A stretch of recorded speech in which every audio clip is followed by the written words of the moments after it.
கொழுப்பு கட்டி அப்படின்றது நான் கேன்சரஸ். இப்போ அதே மாதிரி இயற்கையாகவே வந்து கொழுப்பு கட்டியை கரைக்க முடியும் அப்படின்னு சொன்னீங்க இல்லையா? அது எப்படி மேம் பண்ணுவீங்க? எந்த இடத்துல அந்த மாதிரி கொழுப்பு கட்டி இருக்கோ அது மேலே நம்ம அப்ளை பண்ணிட்டு ஒரு மைக்ரோபோர் பேப்பர் செல்லோ டேப்புன்னு சொல்லுவோம்ல, அந்த மைக்ரோபோரை வச்சு ஒட்டிடலாம். அப்போது நம்ம சாப்பிட்ற உணவில் கண்டிப்பாக எண்ணெய் பொருள் சேர்த்துக்க கூடாது. நிறைய இந்த குட் கொலஸ்ட்ராலை இன்க்ரீஸ் பண்ணக்கூடியதை எடுத்துக்கலாம். என்னது? இப்போ நம்ம உடம்புல ஏதாச்சும் பிரச்சனைகள் இருந்தாலும் இந்த லிப்போமா வர வாய்ப்புகள் இருக்கா? இப்போ அதே மாதிரி வந்து ஒரு கொழுப்பு கட்டியை வந்து கரைச்சிட்டேன் மேம், அகைன் திரும்ப வர வாய்ப்புகள் இருக்கா?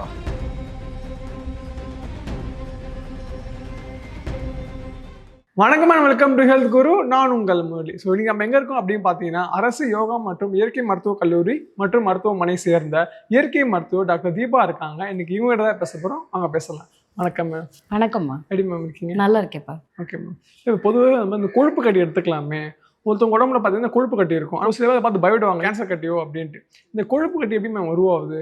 ஆக்சுவலாக இந்த கொழுப்பு கட்டி அப்படின்றது நான் கேன்சரஸ். இது வந்து இன்னும் சொல்ல போனால் இது வந்து ஹார்ம்லெஸ், நமக்கு எந்த தொந்தரவுமே தராது.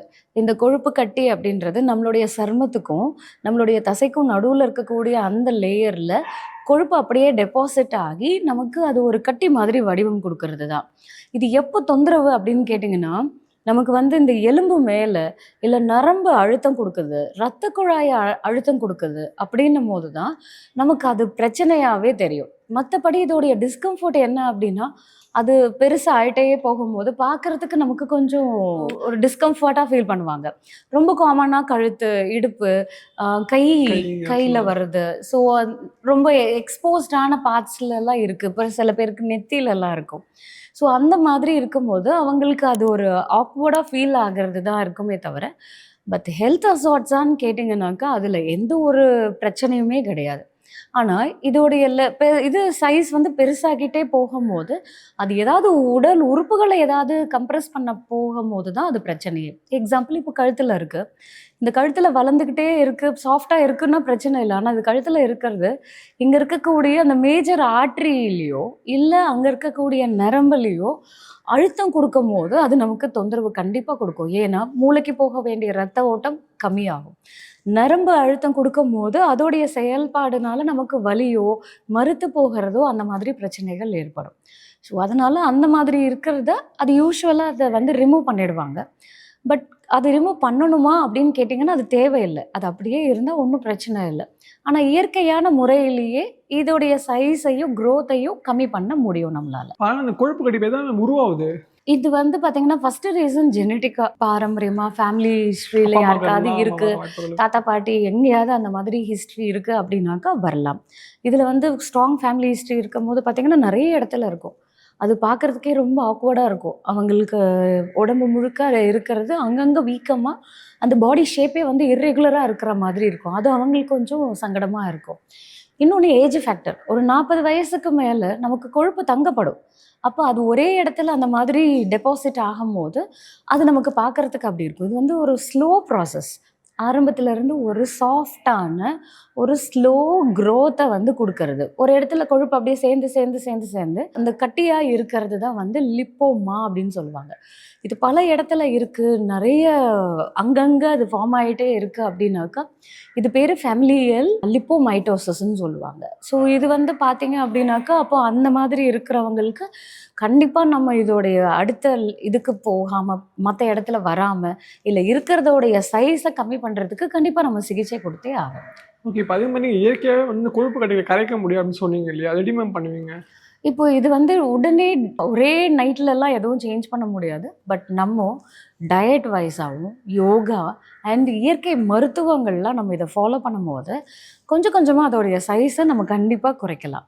முக்கியமாக இப்போது இந்த மாதிரி இப்போ ரிஸ்ட்டிலெல்லாம் இருக்குதுன்னு வைங்க, கரெக்டாக அந்த எலும்பு மேலே இருக்கும். ஸ்கின் டைட்டாக இருக்கும் போது இது போட்டு அழுத்தும் போது அது அவங்களுக்கு வலியை ஏற்படுத்தலாம்.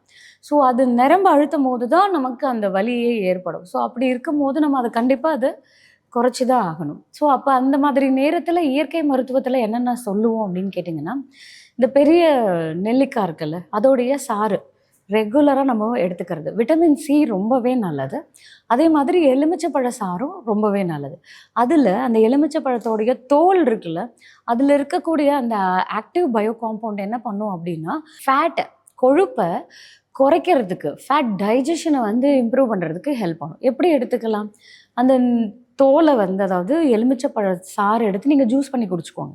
அந்த தோலை வந்து ஒரு டம்ளர் தண்ணியில் கொதிக்க வச்சு அந்த தண்ணியை மட்டும் நம்ம ஒரு அரை டம்ளர் டெய்லி குடிச்சிட்டு வந்தோம் அப்படின்னா கிராஜுவலாக அந்த ஃபேட் டெபாசிஷன் கம்மியாகிட்டே வரும். அதே மாதிரி நாட்டு கமலா, அந்த நாட்டு கமலாவுடைய தோல் அதை வந்து வெயிலில் நல்லா காய வச்சுட்டு அந்த தோலை நல்லா நம்ம பவுடர் பண்ணிட்டோம் அப்படின்னாக்கா அதை ஜஸ்ட் ஒரு அரை ஸ்பூன் அளவுக்கு வெந்நீரில் கலந்து நம்ம குடிக்கலாம். நல்ல ஒரு கசப்பு சுவை தான் வரும் இந்த மாதிரி எடுக்கும்போது. இது ஈவன் இரத்த குழாயில் இருக்கக்கூடிய அடைப்பை நீக்கிறதுக்கு கூட இது ஹெல்ப் பண்ணும். ஸோ இது எங்கே நமக்கு அந்த ஃபேட் டெபாசிஷன் இருந்தாலும் அதை மொபிலைஸ் பண்ணுறதுக்கு ஹெல்ப் பண்ணும். அதே மாதிரி இந்த மஞ்சள் மஞ்சள் வந்து ஒரு எக்ஸலண்ட்டான பேக்கு. பட் செவ்ரல் வீக்ஸ் நீங்கள் ஃபாலோ பண்ணணும். நீங்கள் பண்ண தான் அது கொஞ்சம் கொஞ்சமாக குறைஞ்சிக்கிட்டே வரும். கிழங்கு மஞ்சளை நல்லா காய வச்சு அரைச்சி பவுடராக எடுத்துக்கலாம். அது தேங்காய் எண்ணெயில் இல்லை ஆலிவ் ஆயிலோடு சேர்த்து நல்ல ஒரு பேஸ்ட் ஆக்கி எந்த இடத்துல அந்த மாதிரி கொழுப்பு கட்டி இருக்கோ அது மேலே நம்ம அப்ளை பண்ணிவிட்டு ஒரு மைக்ரோபோர், பேப்பர் செல்லோ டேப்புன்னு சொல்லுவோம்ல, அந்த மைக்ரோபோரை வச்சு ஒட்டிடலாம். அந்த மஞ்சளை நம்ம ஆலிவ் ஆயில்லையோ இல்லை தேங்காய் எண்ணெயிலையோ நம்ம அதை பேஸ்ட் ஆக்கி அதை வந்து அந்த கொழுப்பு கட்டி மேலே நம்ம அப்ளை பண்ணிவிட்டு இதை மைக்ரோபோர்னு சொல்லுவோம், பேப்பர் செல்லோ டேப் போட்டு அதை ஒட்டிடலாம். இரவு முழுக்க அதை விட்டுட்டோம் அப்படின்னாக்கா காலையில் உங்களுக்கு அது உடனே காலையிலாம் குறைஞ்சிடாது. பட் இது ரெகுலராக நீங்கள் பண்ண உங்களுக்கு அதோடைய சைஸ் கொஞ்சம் கொஞ்சமாக குறையும். இதில் குர்குமின் இருக்குது. அந்த மஞ்சளில் இருக்கக்கூடிய அந்த குர்குமின் ஆன்டி இன்ஃப்ளமேட்டரி எஃபெக்டாக, அது மட்டும் இல்லை ஆன்டிபயோட்டிக் எஃபெக்டும் இருக்குது. ஸோ இது என்ன பண்ணும் அப்படின்னாக்கா நமக்கு இந்த மாதிரி இன்ஃப்ளமேஷனை கம்மி பண்ணுறதுக்கு இது ஹெல்ப் பண்ணும். ஸோ அதை வந்து நம்ம இந்த மாதிரி ரெகுலராக கொடுக்கும் போது ஹெல்ப் பண்ணுது. அதே மாதிரி தேங்காய் எண்ணெயில் லினோலெனிக் ஆசிட் வந்து ப்ரெசென்ட் ஆகிருக்கு.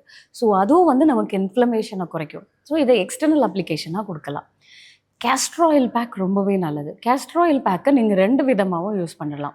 அந்த விளக்கெண்ணெயை கொஞ்சம் நல்லெண்ணெயோடு சேர்த்து நம்ம தொப்புளில் 21 நாள் அதை நம்ம வந்து டெய்லி நைட்டில் படுக்கும்போது ஒரு 10 ட்ராப்ஸ் நம்ம அதை தொப்புளில் விட்டுட்டு லைட்டாக ஒரு கிளாக் வைஸாக மசாஜை கொடுத்துட்டு நீங்கள் நைட்டு தூங்கும் போது உங்கள் பாடி ஹீட்டை வந்து நல்லா குறையும். அப்போது நல்ல ஜீரண சக்தி அதிகமாக்கும், உடம்புல இருக்கக்கூடிய கழிவுகள் நீங்கும். ஸோ இது நம்மளுடைய வளர்சிதை மாற்றத்தை அதிகரிக்கிறதுக்கு இது ஹெல்ப் பண்ணும். இப்படி நம்ம பாடி ஹீட்டை குறைச்சி இன்ஃப்ளமேஷனை குறைக்கிறதுக்கு ஹெல்ப் பண்ணும். இதே விஷயத்த நம்ம அந்த வெறும் விளக்கெண்ணெயை மட்டும் அந்த கட்டி இருக்கிற இடத்துல ரெகுலராக நம்ம மசாஜோ அதை வச்சு அப்படியே கம்ப்ரெஸ் பண்ணி நம்ம ஒரு 15 நிமிஷம் வெறும் கிளாக் வைஸாக ஒரு ஃப்ரிக்ஷன் மட்டும் கொடுத்தோன்னா அது நாளடைவில் கொஞ்சம் கொஞ்சமாக அது வந்து ஷ்ரிங்க் ஆக ஆரம்பிக்கும். பட் இது எல்லாமே டைம் எடுக்கும். அது கொஞ்சம் கொஞ்சமாக நம்ம சர்ஜரி இல்லாமல் ஒரு நேச்சுரல் ப்ராசஸில் இந்த மாதிரி பண்ணுறதுக்கு ஹெல்ப் பண்ணும். அதே மாதிரி நம்ம வந்து மண் சிகிச்சை, நம்மளுடைய மண்ணில் களிமண் எஸ்பெஷலி அதை எடுத்துக்கிட்டோம் அப்படின்னாக்கா சல்ஃபர் வந்து ப்ரெசென்ட் ஆகிருக்கு. இது சருமத்து மூலயமா அந்த தாதுகள்லாம் உள்ளே போய் அங்கே உங்களுக்கு அந்த டெபாசிஷனை வந்து கொஞ்சம் அந்த கட்டியோடைய சைஸை ஷ்ரங்கன் பண்ணுறதுக்கு இது, அதாவது சுருக்க வைக்கிறதுக்கு இது வந்து ஹெல்ப் பண்ணுது. இந்த மாதிரி நம்ம எக்ஸ்டர்னல் அப்ளிகேஷனாக நம்ம கொடுக்கலாம். இன்டர்னலாக பார்த்தீங்க அப்படின்னா நம்ம ஆயிலி ஃபுட்டை அவாய்ட் பண்ணணும் கண்டிப்பாக. ஏன்னா நமக்கு அந்த கொழுப்பு தங்கக்கூடிய டெண்டன்சி இருக்குது அப்படின்னா கண்டிப்பாக இது நமக்கு வார்னிங். ஒன்று கொலஸ்ட்ரால் லெவல் அதிகமாகலாம், இல்லை எங்கேயாவது நமக்கு பிளட் வெசல்ஸில் அடைப்பு ஏற்படலாம், இல்லை இந்த மாதிரி நமக்கு தொப்பை பகுதியிலையோ இடுப்பு பகுதியிலையோ தொடையிலையோ நமக்கு இந்த மாதிரி கொழுப்பு அடிப்போஸ் டிஷ்யூவில் இந்த மாதிரி கொழுப்பு தங்கிடுச்சு அப்படின்னா உடல் பருமனை அதிகமாக்கும், லிவரில் ஃபேட்டி லிவரில் ஏற்படுத்தும். இது எல்லாத்துக்குமே இந்த லிப்போமாவும் இதெல்லாம் சேர்த்து கொலஸ்ட்ராலை கண்ட்ரோல் பண்ணி வைக்கிறது தான் ஒரே சொல்யூஷன். அப்போது நம்ம சாப்பிட்ற உணவில் கண்டிப்பாக எண்ணெய் பொருள் சேர்த்துக்க கூடாது. நிறைய இந்த குட் கொலஸ்ட்ராலை இன்க்ரீஸ் பண்ணக்கூடியதை எடுத்துக்கலாம். என்னது? வாக்கிங் போகிறது, டெய்லி ஒரு 4 பாதாம் வந்து சாப்பிட்றது. இது வந்து பார்த்திங்கனாக்கா 10 கிலோமீட்டர் நம்ம நடக்கிறதுக்கான எஃபெக்ட் வந்து நம்ம பாதாம் சாப்பிட்றதில்ல. ஏன்னா இது HDL லெவலில் வந்து அதிகமாக்கி கொடுக்கும். அதே மாதிரி ஆலிவ் விதையிலையும் பார்த்திங்கன்னா ஒமேகா 3 ஃபேட்டி ஆசிட் இருக்குது. ஸோ இதுவும் வந்து நமக்கு அந்த கெட்ட கொழுப்பு உடம்புல தங்காமல் நமக்கு குட் கொலஸ்ட்ரால் லெவலில் இம்ப்ரூவ் பண்ணி கொடுக்கறதுக்கு ஹெல்ப் பண்ணுது. ஸோ இந்த மாதிரி கொஞ்சம் டயட்டில் ஃபேட்டி ஃபுட்ஸாக, அதாவது எண்ணெயில் பொரிச்ச உணவுகளை சேர்த்துக்கக்கூடாது, அதிகமான மாமிசங்கள் சேர்த்துக்கிறது கம்மி பண்ணுறது. அதுக்கப்புறம் வந்து பார்த்திங்கனாக்கா இந்த டிரான்ஸ் ஃபேட்டுன்னு சொல்லுவாங்க.